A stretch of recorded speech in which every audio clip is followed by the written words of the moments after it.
lot of work happening here also now because we're busy preparing, loading up the parts into the container to go for the next ATCS round, which will be held in Indonesia. So yeah, I mean the loading up has to be done by this week. Containers leaving early next week for Indonesia.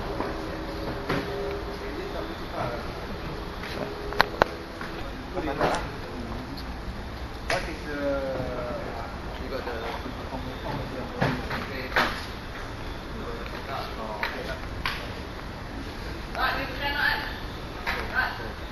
So these are the two main ATCS cars which is running in the series. For the first two races in Sepang, we finished first and second. I mean not including the other cars because these two are the main. So we finished first and second. We're leading the championship now, first and second position also. Constructors championship, we are also in the lead. So but Indonesia and Thailand will be the real test for us because they have the Honda Jazz and you have the Toyota Vios and this and that, right? We've been running for quite some time now in Indonesia and Thailand respectively. So it will put us to the test these few coming races. Here on the other hand, this is where we have our customer cars. So on the right hand side, that is actually one of our customers who compete in the Campro drag battle, which is held at Sepang. Sepang, I think it's a 5-round championship. Oh, you took this one? Yeah, this is our. Yeah, they I think the last race they finished 5th, if not mistaken. So it's already come in for the first modification. Now it's the second modification. This, for example, is one of our customers. It's a brand new car, so he wanted the body kit for the new, so we install it and everything for him before we deliver. Even the seat cover semua pun tak buka lagi. Yeah.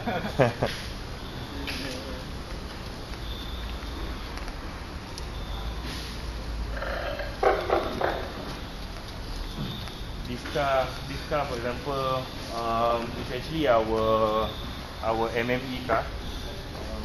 At the same time, it's also testing and development platform for our engine work, chassis work, which we use for both ATCS and the 12-hour endurance. We had a small knock at one of the races, so they're actually changing the rear quarter section of the car in preparation for MME.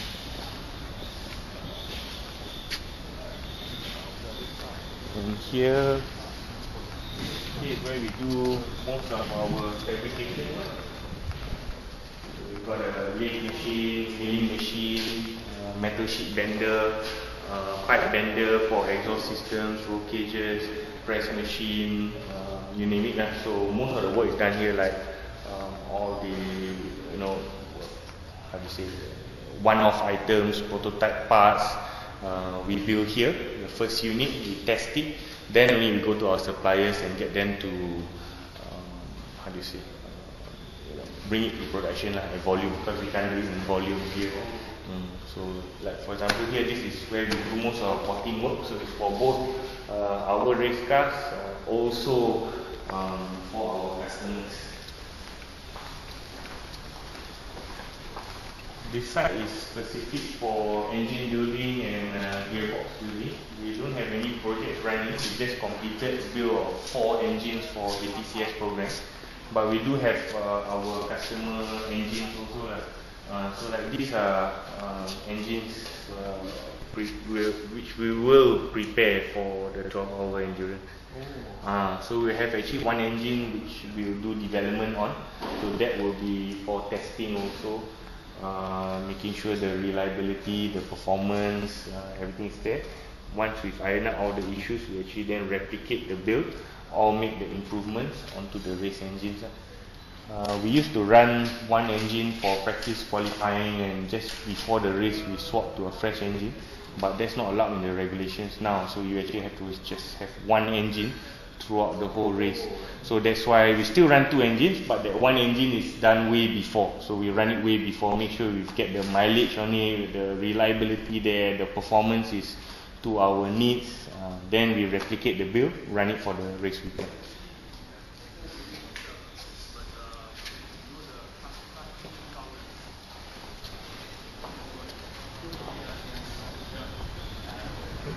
So at the moment, that's about it on our side. In terms of R3, what we do is, as normal as a motorsports outfit, you always run as a cost center. When I say cost center, that means the team actually goes out, look for sponsorship, secures it for either 1 year, 3 years, whatever it is, and then we run the program. So based on the sponsorship which is allocated, that's how you run your team. So we've taken the different approach, because sponsorship normally does not run more than 3 years.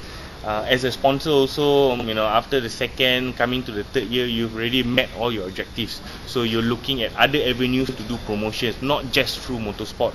So we wanted to keep the longevity of motorsports under our arms. So what we've done is we made it a profit center. When I say profit center is, we generate products, aftermarket accessories, like you see, body kits, to support our customers. From there, we generate an income that covers the overheads and the running of the division, and also gives an opportunity to then run the races. So the races fall under a marketing tool for us, not as our main business. Yeah. So the racing is actually for promotions of R3 products, expertise, so on and so forth. So that's how we run it. Yeah. So you've more or less seen everything. So all the product is still available? Yeah. Products are still. Yeah. Products are still available. We are slowly tailing off now in terms of the old platform. We call it the MCAR platform, which is Satria, Wira, Putra. So those products, we are much slower in terms of holding stock and stuff like that, because it's actually a product which Proton is not selling anymore. We still support strongly on the 1.8 engine, the twin cam version, because that's still very strong in the market. But in terms of body parts, accessories, and this and that, we're tailing off on that. We're concentrating more on the new platform, which is Gen 2, Neo especially, and of course the Cam Pro engine. So like for example there,